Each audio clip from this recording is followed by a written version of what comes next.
Kakagaling ko lang kahapon sa Mega Mall, pero today, grabe yung panglalata na nararamdaman ko, na parang gusto ko na lang matulog ng matulog buong araw. Nagising naman ako na maaga, naabutan ko pa nga si Pinggoy na gumagawa ng mainit niyang kape. Tapos nakatulog ulit ako pagising ko, merienda na, nakabili na nga ng ice cream etong mag-aama ko.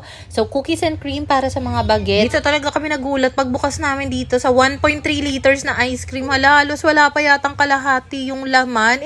Ang nangyari kasi, bumili sila sa Alpha Mart, Alang Pasita Avenue nito. Yung resibo, natapon na daw ni Pinggoy. So sabi ko, love, hindi pwedeng ganun kasi parang ang mahal-mahal naman yan. I think 280 something yata yung ganong ice cream.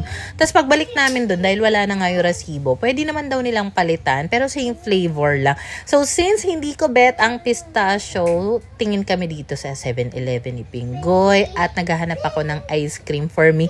Isang pint lang ang gusto ko, maliit lang siya. Gusto ko kasi ng something nakakaibang flavor, hindi na yung usual na nakikita or nakakain namin. Usually kasi cookies and cream, double Dutch, Rocky Road, chocolate vanilla, yun yung mga binibili namin. So nung nakita ko nga yung coffee crumble, sabi ko sige na nga, ito na lang yung coffee crumble. Buti na lang may tig-isahan na pint lang kasi usually yung promo nila dahil Valentine's tig-dalawahan. Ito na nga pala yung nakuha naming replacement sa Alpha Mart. So medyo marami na siya, almost 3/4 na, unlike kanina, di ba? Apakakonti. Nagpunta pala kami ng Alpha Mart, si Papa muna yung nagbantay sa mga bagets dito. At ayan, for the ice cream, talaga kami ditong lahat. Wanto sawa. Nung nakaraang namalengke kami, may mga biniling chicken breast si Pinggoy. Kasi alam niya na nga na gusto kong gumawa ng salad wrap. And sabi ko, chicken breast ang kailangan ko doon. So, tinimplahan niya na yon bago niya ipinrito. And nag-prepare na nga kami ng gagamiting ingredients. Yung sauce na gusto niya is yung QP na roasted sesame. Pero yung akin, yung Caesar salad. So, let's see kung masarap ba siya. And nag-ready na rin pala si Pinggoy dito ng onion, white onion.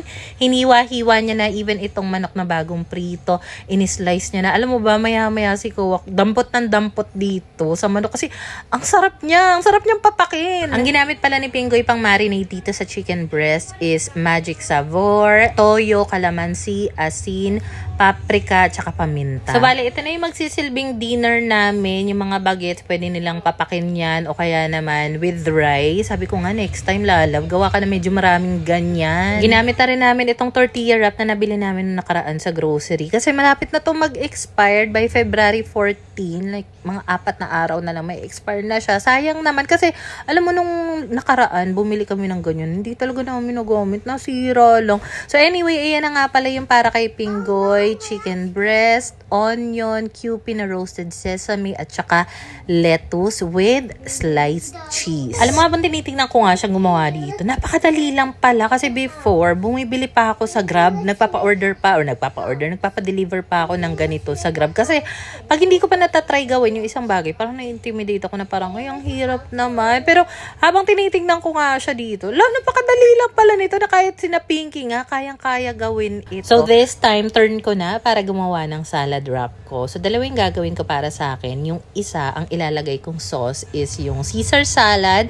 Then, yung pangalawa naman, ang itatry ko is yung QP. Gagawin ko na rin pala si Papa ng salad wrap niya. At saka si Pinggoy, gusto niya pa daw ng isa pa. So, ayan, at kain tayo mga mom. So, habang ako nagbabalot dito, si Pinggoy naman inaantay na matapos yung binabalot ko dahil siya naman yung nagpa-pan fry. Nagpa-pan fry, siya yung nagpiprito. Ano ba? Basta nagiinit sa pan ng mga nabalot kong salad wrap. In fairness, nagustuhan din ni Papa yung salad wrap kasi hindi ko akalain na matitripan niya yung ganyan dahil I don't think nakatikim na siya ng salad wrap before. And anong magandang partner sa salad wrap?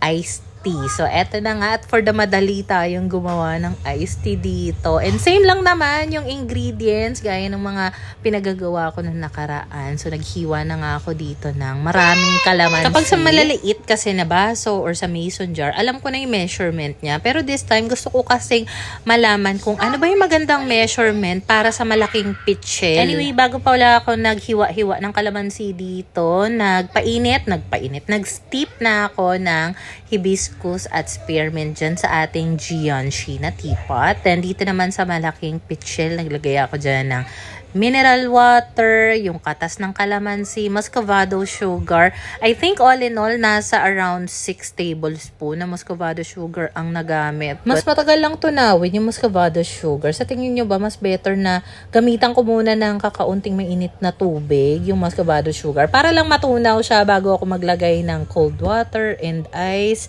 Nakatry na ba kayo ng ganito? Let me know naman. Pero thank you sa mga nag-suggest ng ibang pwede kong ilagay daw sa ganitong klaseng iced tea para mas masarap, like lemon. Yung iba pwede daw ako mag-steep ng tsaa overnight gamit ang cold water. So, eto na nga, finally, almost done na nga ang ating iced tea. Medyo matagal lang tong gawin. Siguro mga 15 to 20 minutes siyang gawin. Kasi, syempre, yung pag-i-steep mo pa lang ng ng tsaa, aantay ka na dyan ng 10 minutes. Tapos, yung paghihiwa ng mga So, I'm thinking, di ba meron nabibili ng mga concentrated calamansi?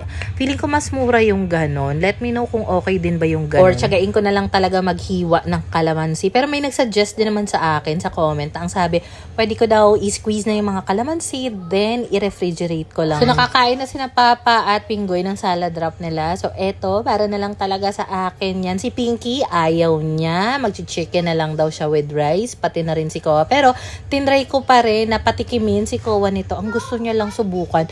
Yung kakaunting tortilla wrap, ayaw niya talagang kumagat man lang ba, sayang. Pero so far talaga, sa mga natikman kong salad wrap, yung pinakamasarap is yung sa salad stop. Yung pinakaunang experience or pinakaunang beses na umorder ako sa salad wrap, napakasarap talaga. Yung howdy na salad wrap, so far, ang pinaka nagustuhan ko doon. Sarap kasi nung sauce niya, tapos siksik na siksik talaga yung wrap na salad. Alam mo yun, sobrang sulit niya. Medyo pricey nga lang talaga, at saka dadayuhin mo talaga kasi walang malapit sa amin na salad stop. Alam mo, feeling ko napaka-unproductive ko talaga that day. Kasi halos buong araw tulog lang ako. Tapos kain lang at saka edit ng vlog, upload. Yun lang talaga yung nagawa ko. Minsan nagigilty ako kapag ganun. Kasi feeling ko sobrang dami kong kailangan dapat gawin sa isang araw. Pero minsan iniisip ko, why not bigyan ko naman ng chance yung sarili ko na kahit pa paano magpahinga sa isang araw. Wag masyadong i-push talaga na magkikilos. Dahil kailangan din naman talaga natin ang pahinga once in a while. So kinabukasan na nga pala ito. Nakapag-brunch na ako, nagluto si Pinggoy ng menudo. Dito nga pala sa may cabinet na ito nakalagay yung aking collection ng iba't ibang baso. Yes, mahilig ako sa iba't ibang klaseng baso. Pero New Year's resolution ko kasi hindi na ako bibili ng bagong baso dahil nakatambak lang sila dyan. Kaya nga naisip ko, since nawiwili ako lately sa paggawa ng mga iced tea, iced coffee, why not gamitin natin yung iba't ibang baso na yan kaysa naman nakatambak lang, 'di ba? So, ang gagawin ko pala ngayon ay imbento lang, iced mocha coffee crumble. So, naglagay muna ako ng condensed milk, tapos 1 teaspoon ng cocoa powder. Naglagay lang din ako ng kakaunting hot water dito para lang matunaw yung kondensada kasi medyo thick siya. Nilalagay ko kasi sa ref yung kondensada kapag after gamitin. Then, in a separate cup, maglalagay lang ako dito ng 2 teaspoon ng Nescafe Gold. Depende na lang sa inyo kung gusto nyo medyo matapang. Naglagay ako ng konting hot water at ginamitan ko na rin ng frother. And yes, gumagana ulit yung frother.